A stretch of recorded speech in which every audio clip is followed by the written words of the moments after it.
तो जगत माता, आप भी कभी कभी ऐसी ओछी हरकत कर देते हैं ना कि आपका जो संस्कार है वो सब धरा का धरा रह जाता है। आपका जो विचार है, जो आप लोगों को कहते हैं कि आप लोग सीखिए, हम शेयर कर रहे हैं, आप लोग हमसे सीखिए, वो कहीं ना कहीं मतलब एक ओछी हरकत लगने लगती है। हम नहीं चाहते हैं कि हम आपके बारे में कुछ ऐसी बातें करें जो कि आपको बुरा लगे, क्योंकि कहीं ना कहीं आप उम्र में बड़ी हैं और उम्र में बड़ी होने के कारण बहुत सारी ऐसी बातें होती हैं जो आपसे लिमिट में करना पड़ता है। आपके स्वभाव मुझे अच्छे लगते हैं, आप कभी कभी बहुत ही विचार वाला बात करती हैं, कभी कभी बहुत संस्कार वाला बात करती हैं, लेकिन शायद जब बात डॉलर और व्यू की आती है, आप अपना ओछा हरकत दिखाने से आप भी बाज नहीं आती हैं। तो आज मेरा जो वीडियो है ना, ये जगत माता के लिए है। मैं बहुत सारी ऐसी बातें हैं जो मैं उनके लिए आज स्पेशल कहना चाहती हूँ। तो आप लोग वीडियो में बने रहिएगा और वीडियो अच्छा लगे तो लाइक कीजिए, कमेंट और पूरा वीडियो देखिए। तो आज मेरा जो वीडियो है वो जगत माता के लिए है। आखिर आप भी व्यू के लिए, डॉलर के लिए अपनी ओछी हरकत दिखा ही दी। ये बात सच है कि माँ कह देने से कोई माँ नहीं होता है, बहन कह देने से कोई बहन नहीं होता है, भाई कहने से कोई भाई नहीं होता है। कुछ रिश्ते ऐसे होते हैं ना, जो अपने जो होते हैं वो भगवान हमें जन्म के साथ देता है, वो बनाने नहीं पड़ते हैं, क्योंकि बनाया हुआ चीज़ जो भी होता है वो आर्टिफिशियल ही होता है। उसमें कभी भी अपनापन वाला फील नहीं आता है, चाहे वो किसी के तरफ से हो, चाहे वो बेटी के तरफ से माँ के लिए हो या माँ के तरफ से बेटी के लिए हो। लेकिन मुझे आपसे ऐसी उम्मीद नहीं थी। वो इसलिए नहीं थी कि कोई कहीं ना कहीं आप मैच्योर हैं, समझदार हैं, उम्र का अनुभव है आपको। आप बहुत सारे रोज अनुभव अपना शेयर करती हैं, रोज आती हैं, ज्ञान देती हैं, प्रवचन करती हैं और बहुत सारे लोग आपको संस्कारी ही समझता है। लेकिन कभी कभी आप ऐसी ओछी हरकत कर देती हैं कि आपके ही ऑडियंस आपको गालियां देती हैं। तो चलिए आज मैं बात करूंगी अप्सरा मॉम पे। बहुत सारी ऐसी बातें हैं जो मुझे अच्छी नहीं लगी, अब पता नहीं आप लोगों को कैसे लगी। तो नमस्कार दोस्तों, कैसे हैं आप लोग? उम्मीद कर रही हूँ बहुत अच्छे होंगे, स्वस्थ होंगे, मस्त होंगे और अपने काम में व्यस्त होंगे। मैं प्रिया शर्मा और अपने इस वीडियो में ब्लॉगर प्रिया में आप लोग का स्वागत कर रही हूँ। दोस्तों आज मैं बात करने आई हूँ जगत माता, श्रृंगार माता, जिनको सारा जग जानता है। लप्पू रंगीला जी की माँ है, इस वजह से लोग जानते हैं। लबड़ी भौजी की सास है, इसलिए लोग जानता है। तो आज मैं इनकी कुछ ऐसी बातें आप लोगों के साथ शेयर करूंगी जो कि मुझे अच्छा नहीं लगा। एक तो कि ये माँ बनती हैं, माँ, इनको जगत जननी मदर टेरेसा बनने का बहुत शौक है, लेकिन ये हर बार अपने में और पढ़ाई में भेद दिखा ही देती हैं। माँ बनने से सिर्फ माँ नहीं हो जाता है। लोग दूसरे के बच्चे को गोद ले लेने से, दूसरे के बच्चे को अडॉप्ट करके कन्यादान करने से कोई माँ नहीं होता है। उसके लिए माँ जैसा दिल रखना पड़ता है। आप दिखावे के लिए तो बहुत दिल रखती हैं, जब भी दिखावा करने का समय आता है आप सच में माँ वाला दिखावा करती हैं, माँ का रोल प्ले करती हैं, लेकिन फीलिंग्स आपको नहीं आती है। और झूठ और सच जो होता है ना, वो समय समय पे दिख ही जाता है। तो जगत माता, मुझे एक चीज कहना था कि भाई जब आपको एक फॉर्मेलिटी ही करना है, जब आपकी बेटी भी आपके साथ फॉर्मेलिटी कर रही है, तो आप दोनों ऑडियंस का शी क्यों बना रहे हैं? फिर आप लोग ये दिखावा वाले रिश्ते पब्लिक को क्यों दिखाते हैं? बेटी कहती है मम्मी, माँ होती हैं, माँ यहाँ कहती, वीडियो छापती हैं कि बेटी का दर्द माँ को समझ में आता है, माँ को पहले समझ में आता है। और दूसरा चीज, झूठ बोलने में तो आप सच में अब समझ में आया कि लप्पू रंगीले ऐसे क्यों हैं, क्योंकि जो प्रोडक्शन ही ऐसा है तो प्रोडक्ट कैसा होगा। जगत माता एक अपना वीडियो बनाती हैं जिसमें घर का पूरा सीढ़ी दिखा देती हैं, पूरा अंकल जी का ड्रेस दिखाती हैं, अपना बैठ जाती हैं, पूरा एकदम से प्रवचन देती हैं आधे घंटे का, और टाइटल और थंबनेल में अंशु का दुख प्रकट करती हैं, जो कि इनका पूरा वीडियो ऑडियंस देखा, मतलब 2 लाख शायद इनका व्यू है उस पर, लेकिन उसमें इन्होंने अंशु का नाम का कहीं एक जिक्र नहीं किया। उसके बाद ये क्या करती हैं कि जब ऑडियंस इनको ठूस ठूस के गालियां देने लगती है, लोग इनसे रिक्वेस्ट कर रहे हैं कि आंटी प्लीज़ आप अंशु के पास जाइए, अंशु को धारस दिलवाइए, तो ये क्या करती हैं कि मेकअप करके फुल मेकअप में ये तैयार होती हैं और बार बार ये चीज़ शो कर रही हैं कि भाई हम तो नहीं जाने वाले थे, हमको तो कहीं और जाना था, लेकिन हम अब सुने तो हम यहाँ जा रहे हैं। और आंटी जी वहाँ भी जाने से पहले मस्त साड़ी पहन कर रेडी होती हैं, लिपस्टिक लगाती हैं और अपनी छोटी बहू रानी के साथ मस्त एक शॉर्ट्स, एक रील्स बनाती हैं। उसके बाद वो जाती है अपनी बेटी के दुख में शामिल होने। मुझे कोई बताएगा ये कैसा दुख है? कौन सी ऐसी माँ होगी जिसकी बेटी के ऊपर इतना पहाड़ टूट पड़ा हो और उसकी माँ पहले मेकअप करती है, मेकअप करने के बाद अपनी छोटी बहू रानी के साथ रील्स बनाती है, नाचती हैं, उसके बाद जाती है अपनी बेटी के दुख में शामिल होने।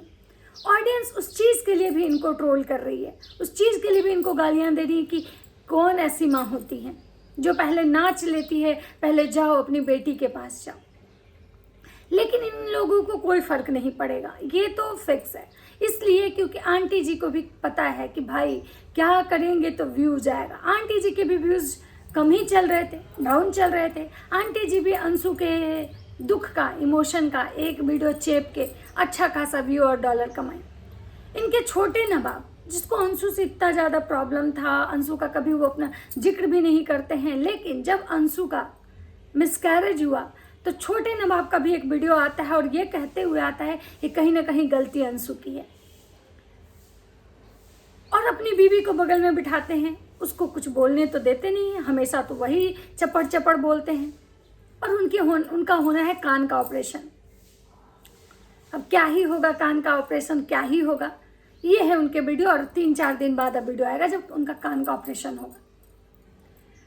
उसके बाद आंटी जी कहती हैं कि भाई हम अंशु के घर गए, वहाँ भी मस्त उनका वीडियो बनता है। मुझे एक चीज़ समझ में नहीं आता है कि ये लोग इतने ज़्यादा नंगे भूखे पड़े हुए हैं, इतना ज़्यादा इनको वीडियो का कीड़ा है कि घर से निकलते समय जहाँ पहुँचे वहाँ पे लगता है कि जैसे किसी कोई मातम भी हो ना, तो मुझे लगता है कि ये लोग पहले वीडियो शूट करेंगे, लिपस्टिक लगाएंगे, तैयार होंगे और तब जाएंगे वहाँ पे अपना दुख जाहिर करने। और दूसरी चीज़, आंटी जी जितना भी दिखावा कर ले, जितना भी नाटक कर ले, लेकिन मुझे आंटी जी के कोई भी वीडियो देख के ऐसा नहीं लगा कि आंटी जी दुखी हैं। अगर आप लोग को लगा हो कहीं तो आप लोग मुझे बताइएगा। हाँ, अंशु की सास के बारे में बोल रही थी कि अंशु की सास बहुत अच्छी हैं, बहुत, सच में बहुत अच्छी हैं। अगर अंशु की सास अच्छी नहीं होती ना तो एक दिन भी शायद उस घर में अंशु का बशर नहीं होता। अंशु किसी का बात नहीं सुनती है। अंशु के ससुराल वाले, अंशु के पति हैं, वो कह रहे हैं कि अंबाला में मिसकैरेज हुआ, और आंटी जी का आज सफाईनामा आता है, बोलती नहीं नहीं नहीं, मिसकैरेज अंबाला में नहीं हुआ, उस चीज़ को हुए 15 दिन हो गए, और अगर वहाँ होता तो अब तक पहले ही ये चीज़ें क्लियर हो जाती। आंटी जी आप डॉक्टर हैं, जब डॉक्टर कह रहे हैं कि 15 दिन पहले हुआ, अंशु कह रही है कि मेरा अंबाला में ऐसे हुआ, तो आप अपने बेटे बहू का बचाव कर रहे हैं और कह रहे हैं कि नहीं नहीं अंबाला में ऐसा नहीं हुआ। और इनके छोटे नवाब वो भी कह रहे हैं अंशु की गलती है। हाँ, अंशु की तो गलती है, मैं भी कह रही हूँ अंशु की गलती है। अंशु इसमें 100% जिम्मेवार है, क्योंकि अंशु को भी चस्का लगा हुआ है डॉलर का, लिंक पीपी का, भैया भाभी को खुश करने का। और मुझे तो अंशु के हस्बैंड से ये चीज़ कहना है कि भाई तुम लोग में थोड़ी सी भी अगर गैरत बची हुई है, थोड़ी सी भी अगर गैरत बची हुई है, तो सबसे पहले तुम लोग किस मुंह से इस परिवार के साथ रिश्ता रखे हुए हो, जहाँ इस परिवार में तुम्हारा कौड़ी भर इज्जत नहीं है। क्या डॉलर तुम और पीपी यही तुम्हारी ज़िंदगी है? तुम इससे पहले मतलब खाना नहीं खा रहे थे? तुम्हारे घर में खाने के लाले पड़े हुए हैं, तुम लोग बस केवल झूठी शान दिखा रहे थे। अरे अंशु के पास इतनी प्रॉपर्टी है, तुम्हारा प्रॉपर्टी होगा, तुम लोग अपने दम पे कुछ करो ना। क्यों इनके तलवे चाट चाट के व्यू और कंटेंट के लिए इनकी हर गंदगी बर्दाश्त कर रहे हो? आंटी जी जाती हैं मस्त और वहाँ भी जाके अपना एकदम जलवा कायम। उनको देख के, उनका लिपस्टिक और श्रृंगार देख के तो लग ही नहीं रहा था कि कोई माँ अपनी बेटी के दर्द में वहाँ पहुँच जाए। और ये अंशु के जब ससुराल वाले, अंशु के पति जब बोले कि ये चीज़ें अम्बाला में हुई, तो आंटी जी का सफाईनामा आता है, नहीं नहीं नहीं नहीं, क्योंकि उनको पता है ये ऑडियंस कहीं ना कहीं उनके बेटे बहू को टारगेट कर रही है।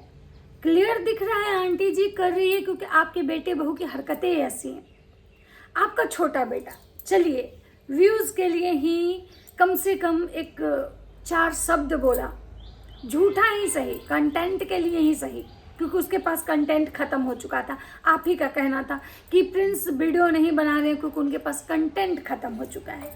लेकिन आपके बड़े बेटे और बड़ी बहू, उनके मुंह से 2 शब्द नहीं फूटे अंशु के लिए, उनके मुंह से 2 शब्द नहीं फूटे अंशु के लिए। यहाँ तक कि छोड़िए, आपकी बहुरिया का तो तबीयत खराब हो गया। आपकी बहुरिया नाचती हैं तो बहुत अच्छी रहती हैं, और जैसे ही नाच के अपने घर जाकर उनको खाना बनाना पड़ता है तो उनका तबीयत खराब हो जाता है।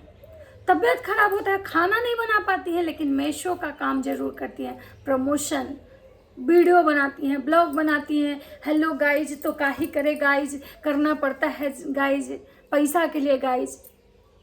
हाँ गाइज, करना तो पड़ता है गाइज, काम है। लेकिन बेशर्मी की हद कि तुम लोग को थोड़ा भी तुम्हारे अंदर इंसानियत नहीं बचा हुआ है। जो लड़की तुम्हारे घर गई तुम्हारे फंक्शन को अटेंड करने के लिए, और जिसके साथ इतना बड़ा हादसा हो जाता है, और उस लड़की के बारे में तुम 4 शब्द भी नहीं बोले। अभी अगर वो लड़की कुछ अच्छा करती या कुछ उसके साथ ये होता तो तुम लोग को जलन होती, समझ में आता। लेकिन मतलब तुमको बस केवल, तुम्हारे अंदर तो सच में इंसानियत नहीं है भाई। कैसे तुम लोग उम्मीद कर रहे हो कि तुम्हारे साथ अच्छा हो? आज अच्छा है इसका मतलब इतना घमंड में नहीं रहो। और भौजी को भी बहुत कमेंट्स आ रहे हैं कि आप लोग अंशु के पास जाइए। भैया को कमेंट्स आ रहे हैं, जो भैया मेशो पे कुर्ती और पैंट दिखा रहे हैं, लेकिन भैया एक शब्द भी नहीं बोले अंशु को लेके।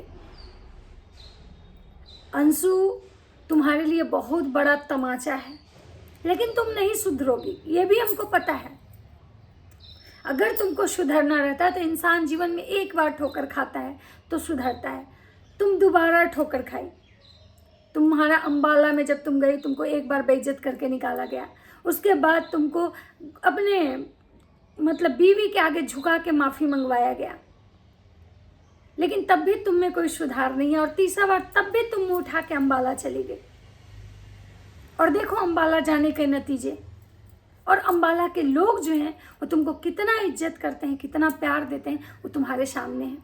फिर भी तुम लोग मुंह उठा के जाओगे। तुमसे ज़्यादा तो ना मर्द, तुमसे ज़्यादा अगर कोई मुझे किसी पे मुझे गुस्सा आता है तुम्हारे पति पे। मर्द तो ऐसे होते हैं कि अगर गुस्सा आ जाए तो अपनी बीवी को उसके मायके नहीं जाने देते, खुद अपने ससुराल नहीं जाते। लेकिन एक तुम्हारा निकम्मा पति कैसा है कि उसको सब कुछ दिखता है, सब कुछ उसके आँख के सामने है कि मेरी बीवी की बेइज्जती कैसे करते हैं ये लोग, मेरी बीवी को इज्जत नहीं देते ये परिवार वाले, मेरी बीवी को लेके कितनी गंदी गंदी बातें बोले ये लोग, मेरी बीवी का इज्जत उछाले ये लोग। लेकिन तब भी तुम्हारा निकम्मा पति मुंह उठा के इनके घर आ जाता है। और जगत माता तुमको लगता है कि वो तुम्हारी अपनी माँ की तरह रोल प्ले कर रही हैं, जगत भैया तुम अपने भाई की तरह रोल प्ले कर रहे हैं, तो ऐसा कुछ नहीं है। लेकिन तुम इसलिए नहीं बोल रही हो ना, ये कहीं ना कहीं तुमको भी डॉलर, पीपी लिंक, तुमको बस यही चाहिए। और शायद इसीलिए देखो भगवान तुमको वही चीज़ दे रहे, क्योंकि जब इंसान अपनी इज्जत खुद नहीं करता है तो उसकी इज्जत कोई नहीं करता है। तुम झुक के अपनी भाभी के पैर पे माफ़ी मांगी, तुमको यही लगा था ना कि माफ़ माफ़ी मांग लेंगे तो हमारे रिश्ते सही हो जाएंगे, उसके बाद मुझे पहले जैसा प्यार मिलेगा। तो एक बात हमेशा याद रखना, टूटे हुए कांच कभी नहीं जुड़ते, उसमें दरार रह जाता है। उसी तरह रिश्ते भी होते हैं, एक बार जिस रिश्ते में दरार पड़ जाए ना, वो रिश्ता कभी पहले जैसा नहीं होता है। तो ये अंशु तुम्हारे लिए एक सबक है, सीख है। अगर सीख सको तो सीख लो, नहीं तो तुम्हारी ज़िंदगी है, तुमको जो करना है तुम कर सकती हो। तो ये था मेरा आज का एक रिएक्शन, जिसमें मुझे बिल्कुल नहीं लगा कि जगत माता दुखी है या जगत परिवार का कोई दुखी है। एक रंजना का फेस, उसका तो खैर फेस ही ऐसा है, अदरवाइज कोई नहीं। तो चलिए, ये था मेरा आज का रिएक्शन। वीडियो अच्छा लगता है तो लाइक कीजिए, कमेंट, और चैनल पर नहीं तो सब्सक्राइब जरूर कर दीजिएगा।